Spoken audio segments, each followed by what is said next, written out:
अस्सलामुअलैकुम my YouTube family, कैसे हैं आप सब लोग। आप सब लोगों को वेलकम टू किचन एक्सप्लोरर। और आज मैं आप लोगों को बताने जा रही हूँ शेज़वान नूडल्स, जो कि बहुत ज़्यादा डिलीशियस होते हैं।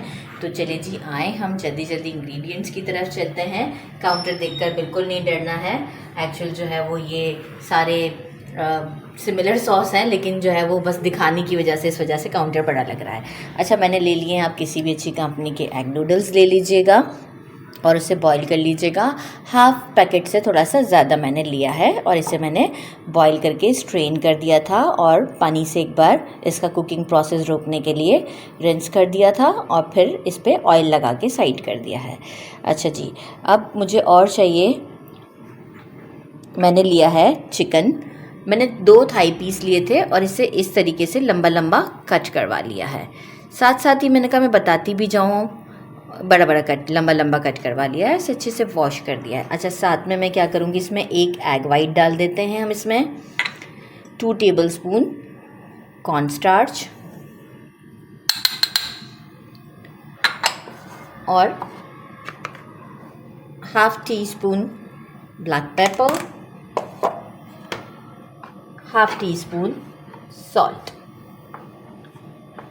और इसे मैं अच्छे से मिक्स कर लूँगी।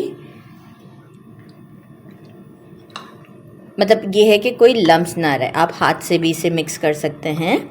तो इसे अच्छे से मिक्स कर लेंगे, मैं बाद में इसे मिक्स करके भी शो कर दूँगी आपको। अच्छा, मीनवाइल मैं क्या करूँगी कि मैं आपको ये सॉस भी एक साथ ही बताना चाह रही हूँ। ये सारे सिमिलर बहन भाई जैसे दिखते हैं। अच्छा, ये है वर्सेस्टर सॉस 1 टेबल स्पून, ये है light soya sauce 2 table spoon,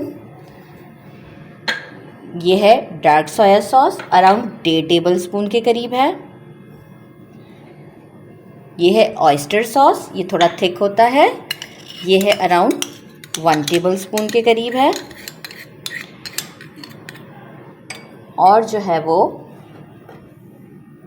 sesame oil 1 table spoon,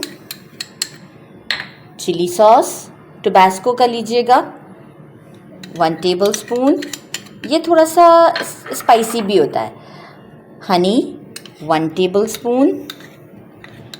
इन सबको एक साथ मिक्स ही करना होता है। तो देखें, काउंटर इस वजह से बड़ा लगता है, वरना मैं घर में जब भी बनाती हूँ तो भाई जल्दी जल्दी निकाला सारा और एक साथ ही एक बॉल में डाल लिया। तो बस आपको दिखाने के लिए इस वजह से ये इतना ज़्यादा लंबा लग रहा था काउंटर। शेज़वान सॉस या शेज़वान पेस्ट कह लें, जो कि आराम से किसी भी स्टोर पे मिल जाता है। अगर कि नहीं मिलता, स्किप कर दें और चिली फ्लेक्स और चिली सॉस को बढ़ा दीजिएगा, ठीक है। 1 टेबल स्पून, कोई मसला नहीं है।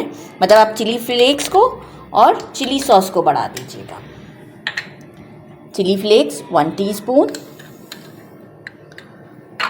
सेसमी सीड्स 1 टीस्पून, काम हो गया ख़त्म। यहाँ इन सबको अच्छे से मिक्स कर लेना।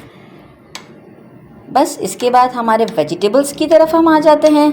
वेजिटेबल्स में ऑप्शनल है, जो आपको वेजिटेबल्स पसंद हो। आप देख रहे हैं कितना अच्छा लग रहा है। अच्छा, आपको जो वेजिटेबल्स पसंद हो वो आप ले लें। मैंने ले लिया है स्प्रिंग अनियन का ही वाइट वाला पार्ट, इसे मैंने कट कर लिया है, लंबा लंबा काट लें।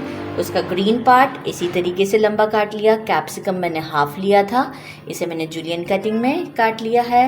मैंने एक ग्रीन चिली को सेंटर से कट कर दिया है। स्मॉल साइज़ का कैबेज था, इसी तरीके से मैंने स्लाइस में कट कर दिया है। कैरेट भी मैंने जो है वो एक मीडियम साइज़ का कैरेट था, इसे भी मैंने इस तरीके से। अच्छा, इसका जो येलो स्टेम होता है ना, वो मैंने डिस्कार्ड किया है, जस्ट रेड पार्ट ही यूज़ किया है।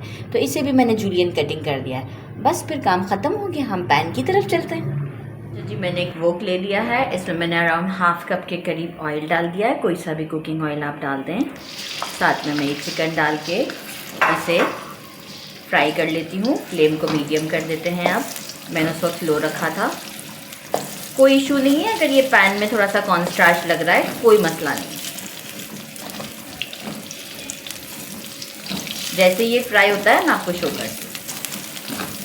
अच्छा जी, मेरा चिकन अराउंड 1.5 मिनट में फ्राई हो चुका हुआ है और मैं इसमें क्या करूँगी, सारे वेजिटेबल्स डाल देती हूँ। वेजिटेबल्स डालते के साथ ही जो है मैं थोड़ा सा सॉल्ट डालूंगी क्योंकि देखिए उन बाकी चीज़ों में भी सॉल्ट है, half teaspoon salt according to taste आप चेक करके डालिएगा। बाकी जो है वो मैं इसे अच्छे से स्टर कर लेती हूँ। अभी सिर्फ सॉल्ट ही डाला है मैंने और कुछ नहीं डाला। अच्छे से स्टर करेंगे कि ज़रा सा वेजिटेबल 1 मिनट में कुक हो जाए। फिर मैं आपको बताती हूँ कि हमने नूडल्स डाल के फिर सारा सॉस डालना है।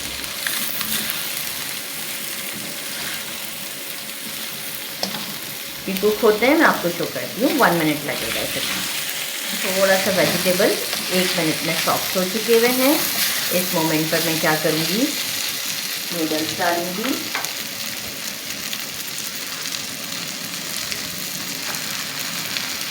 सारे नूडल्स डाल देते हैं और वो जो मैंने ये सारे सॉस रेडी किए हुए थे वो सारे मैं इसमें डाल देती हूँ और इसे अच्छे से जल्दी जल्दी मैं चला लेती हूँ। फ्लेम को थोड़ा सा स्लो कर देती हूँ और अच्छे से इसे मिक्स कर देती हूँ। देखिए नूडल्स का कलर बहुत चेंज हो जाएगा, इसमें थोड़ा सा डार्क ही होता है।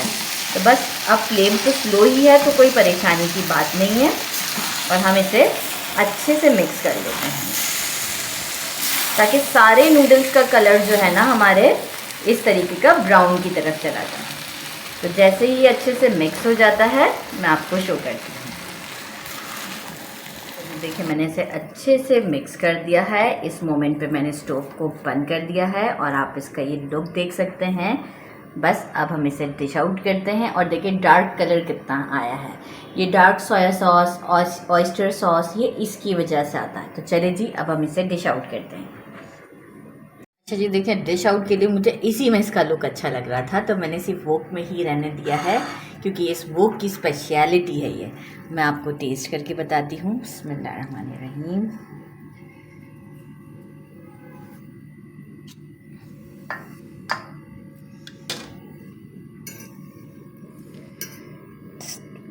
Looks very delicious.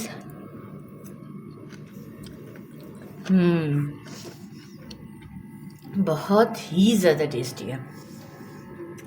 मतलब शेज़वान नूडल्स बहुत ज़्यादा यमी है। तो आप प्लीज़ इसे ज़रूर बनाइएगा। मेरे चैनल को लाइक और सब्सक्राइब करना नहीं भूलिएगा। अपना ख्याल रखिएगा। अल्लाह हाफ़िज़।